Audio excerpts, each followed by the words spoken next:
Na, sige, buy, baboy, baboy, bligya na. Nya dili ta mo baboy, unsa may baluno yung mag-eskwela mo? Unsa may akong ibaligya ug magkinahanglan mo tuition?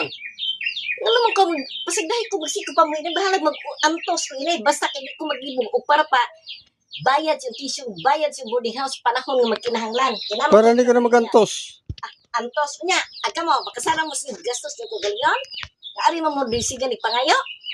Unsa mo may tag nag-working mo. Kay kana makakuan mo. Sige lang, antuson lang ni mama ninyo. Ang importante nga maghuman og eskwela paningkamot ko kay sutungan yung kinabuhis yung gilikanan. Ting mahalang pits, sige panguha og kabahiro atong kuan harang lagi mabuhi ng baboy. Tinarong og eskwela.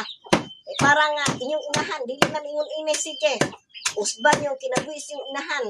Ikay bagsige ra mo buyag nga dili mo buhi baboy. Unya unsa may ibayad tas yung boarding house ug eskwela mo. Usa may ibayad anang palit yung notebook. Man lamang natay baboy bahalag gamay basta nga kabaligya kasi wala gi kay buhi. Wagi kay kapangitaan.